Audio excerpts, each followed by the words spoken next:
스프링 트레이닝이 3주 앞으로 다가온 가운데 FA 최대어 벨린저를 찾는 팀은 아직까지 보이지 않고 있습니다. 벨린저는 왜 이렇게 시장에서 인기가 없는지 한번 얘기 나눠보도록 하겠습니다. 네, 그동안 꽁꽁 얼어붙어 있었던 FA 시장이었습니다만 최근 들어서 서서히 계약이 이루어지고 있죠.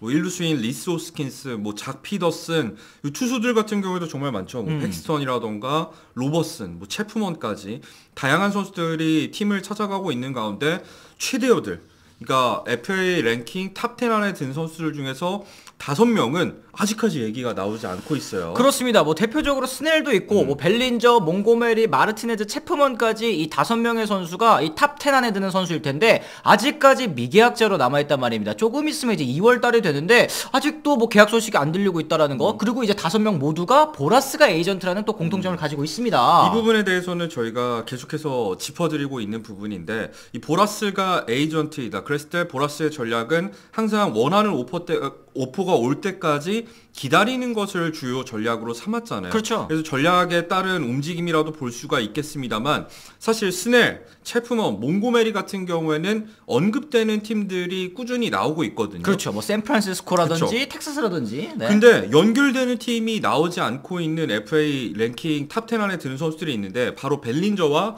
JD 마르티네즈입니다. 그렇습니다. 이제 미국 매체 USA 투데이죠. 밥 나이팅게일 기자가 지난 28일에 보도했습니다. 스프링 트레이닝이 3주도 채 남지 않았지만 벨린저와 마르티네즈는 여전히 정식 계약 제의를 받지 못했다라고 얘기를 했는데 야, 진짜 이 소식을 듣고 저는 굉장히 충격이었습니다. 오퍼도 없었다는 거잖아요. 그렇죠. 공식적인 오퍼가 여태까지 한 차례도 나오지 않았다는 거 충격이었는데 올해 36살에 이제 지명타자라 단기 계약 또는 2년 계약에 그칠 마르티네즈야 결국에는 지명타자 보강을 원하는 팀이 살 것으로 보입니다만 벨린저 같은 경우에는 나이도 아직 28살에 불과하고요. 야수 최대어라는 평가를 받았는데 왜 이렇게까지도 시장에서 관심이 없을까? 이 부분에 대해서 좀 얘기를 해봐야 될 것 같아요. 그렇습니다. 어쨌든 이제 지난해 겨울이었죠. 연봉 조정 마지막 해를 앞두고 벨린저랑 계약하지 않기로, 즉 이제 논텐더 하기로 결정했었던 다저스인데요. 그러면서 이제 벨린저는 다저스를 떠나서 컵스와 1,750만 달러의 단기 계약을 체결하고 완벽 부활에 또 성공을 했습니다. 그렇죠. 130경기에 나서서 26개 홈런에 97타점, 도루도 20개를 기록을 했고요. 타율이 3할 7리,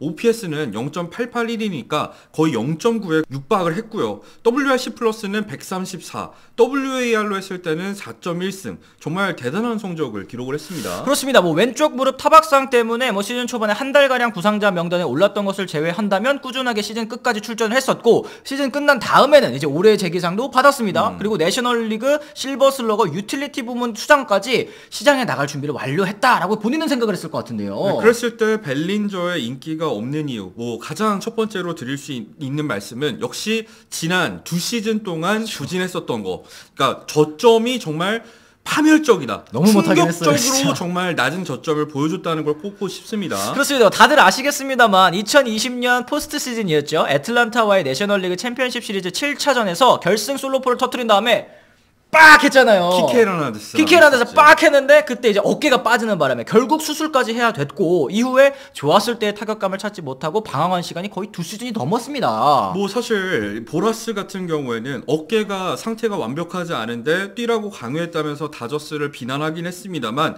그걸 고려하더라도 2021년 그리고 2022년 성적을 살펴보면은 2시즌 평균으로 했을 때 타율이 1할 9푼 3리입니다. 네. OPS는 0.611이에요. 그랬을 때 WRC 플러스로 하면은 69입니다. 100이 평균인데 마이너스 31점을 지금 맞은 거예요. 그렇죠. 네. 그랬을 때는 2시즌 합계 900타석 이상 들어선 타자 151명이 있습니다. 그 중에 151등 누구냐? 그게 벨린저였거든요. 그렇죠. 그러니까 수비 덕분에 WAR 값 같은 경우에는 음수를 간신히 면하긴 했습니다만 승리 기여도가 0.8승에 그쳤으니까 완전히 돈값을 못했다고 할 수가 있겠고요. 이런 저점을 봤기 때문에 이 올 시즌 FA를 앞두고의 반등이 FA 로이드 아니냐, 다시 벨린저가 부진하면 어떡하냐, 이런 걱정을 구단들이 안 할 수가 없는 거거든요. 그렇습니다. 이제 그랬을 때는 이 매물에 대한 의심도 가는 와중에 이제 살만한 팀들도 시장에서 빠졌다라는 점도 좀 짚어봐야 될 것 같습니다. 그렇죠. 당초에 벨린저를 영입할 것이라고 예상이 됐던 팀들을 꼽자면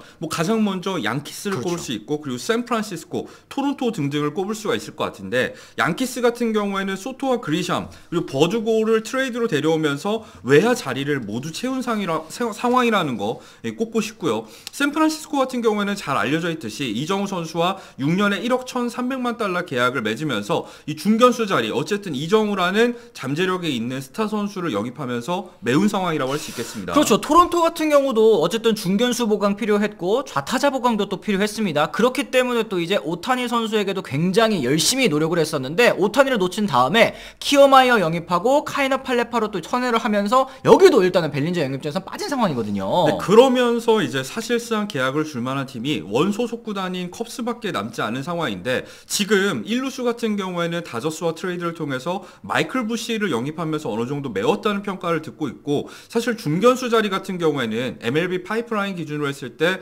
유망주 랭킹 전체 16위, 운동 능력이 정말 뛰어난 이 중견수 유망주죠. 피토 크로우, 암스트롱이 데뷔할 예정이라는 거. 그러니까 사실은 컵스 같은 경우에도 1루수와 중견수에서 쓸 수 있는 선수가 있기 때문에 급하지 않은 상황이다. 그렇죠. 이 부분을 꼽고 싶습니다. 그렇습니다. 그렇기 때문에 벨린저랑 보라스가 원하는 계약을 맞춰주기보다 컵스 입장에서 우리도 기다리면 돼. 가격 떨어질 때까지 우리 참아볼 거야. 이런 입장으로 나설 수 있는 이유다. 그랬을 때 이 올해 반등이 그러니까 지난 시즌 반등이 플루크일 가능성이 계속해서 제기되고 있는 이유가 뭐냐면 사실 벨린저의 이런 타구 지표라던가 타격 메커니즘에 있어서 지난해 좀 큰 변곡점이 있었기 때문이거든요. 그렇습니다. 그동안 사실 벨린저 같은 경우에는 극단적인 어퍼 스윙을 통해서 홈런을 노렸던 유형의 선수였잖아요. 근데 컵스로 이적하고 나서는 배트를 짧게 치면서 삼진율을 떨어뜨릴 수가 있었고 그러면서 인플레이 타구를 많이 만들어서 타율도 3할이 넘게 기록을 할 수 있었습니다만 반면에 이 하드히트 그러니까 95마일 이상의 타구라던가 평균 타구 속도 그리고 배럴 타구는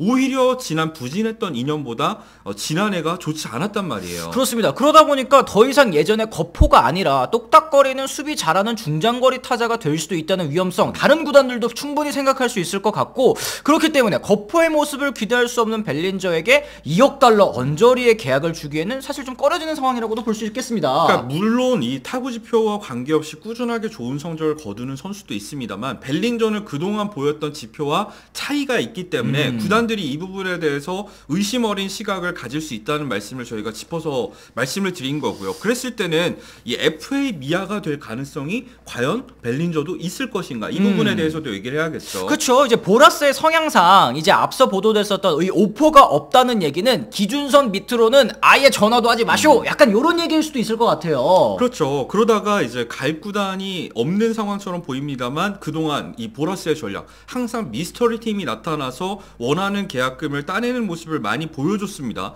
지금 실제로도 에인절스와도 어느 정도 연결이 되는 모양새이긴 하거든요. 그렇죠. 왜냐면은 오타니 선수가 빠진 자리, 그러니까 좌타자를 영입해야 될 필요성이 있는 상황에서 사실 로스앤젤레스, 사실 LA 에인저스 아니겠습니까? 그랬을 때는 다저스의 간판 스타였던 벨린저를 데려오면은 어느 정도 지역의 팬들을 할 수 있지 않을까 이런 생각을 해볼 수가 있는 거죠. 그래요. 그랬을 때는 뭐 무조건 벨린저 선수 계약은 할 수 있을 것으로 보인다. 아까 미아가 될 가능성은 거의 없어 보인다라고 얘기를 드릴 수 있겠습니다만 원하는 가격을 과연 맞춰줄 수 있을지는 미지수고 그랬을 때 FA 재수 가능성에 대해서도 궁금해하시는 분들이 있을 것 같습니다. 일단 올해 31살인 블레이크 스넬 같은 경우에는 재수 가능성이 완전히 없다고 말씀을 드릴 수 있겠습니다만 벨린저 같은 경우에는 28살 상대적으로 젊은 나이이기 때문에 뭐 재수를 할 수 있지 않을까 이런 생각을 하시는 팬분들이 상당히 많을 것 같긴 해요. 근데 사실 이것도 현실적으로는 가능성이 굉장히 낮다고 할 수 있겠습니다. 왜냐면 벨린저 입장에서도 그동안 부진했던 시기가 있는데 FA를 앞두고 어쨌든 증명하는 시즌을 만들어냈잖아요. 그렇죠.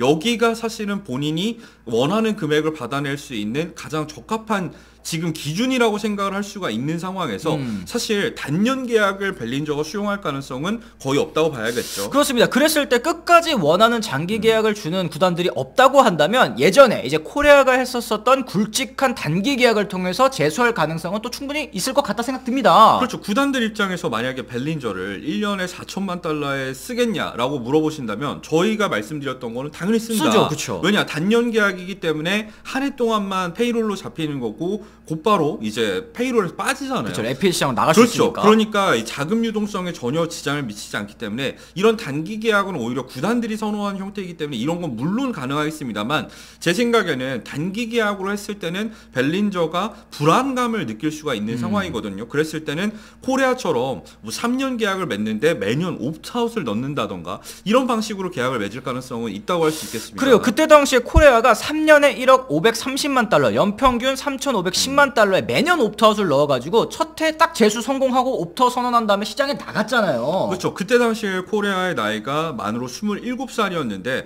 결국에는 뭐 마지막에 뭐 메디컬적으로 봤을 때 계약이 2번 취소가 되긴 했습니다만 그래도 미네소타와 2억 달러에 달하는 계약을 맺지 않았습니까? 그렇죠. 이런 식으로 한번 가는 거를 벨린저가 생각해보지 않을까 싶긴 합니다. 그리고 만약에 이럴 경우에는 컵스 입장에서도 매우 매력적인 계약으로 비춰질 가능성이 있어 보입니다. 부시라든지 아까 말씀드렸던 중견수 옵션이 확실하지 않은 상황에서 벨린저는 있으면 어느 구단에게나 당연히 좋은 선수거든요. 거기에 좋은 성적을 거두면 옵트아웃으로 1년 있다 다시 나가는 거니까 구단들에게 확신을 주지 못하는 가운데 연평균 금액이라도 세게 당길 수 있는 실리적인 방법이라고 생각됩니다. 하지만 만약에 벨린저가 이런 계약 형식이 아니라 뭐 본인이 원래대로 원했었던 6년 이상의 장기 계약을 원한다고 했을 때는 결국에는 계약 규모라던가 연평균 금액은 떨어질 수밖에 없는 상황인 건 맞는 것 같아요. 그렇습니다. 어쨌든 국내 팬들에게도 과거 다저스에서 뛰면서 큰 인기를 끌었던 슈퍼스타 바로 벨린저 아니겠습니까? 이 반등에 성공했음에도 불구하고 냉정한 시장의 외면을 받고 있어서 많은 분들께서 신경 쓰고 계시는 것 같은데 과연 벨린저와 보라스 어떤 선택을 하게 될지 또 야수 최대어로서의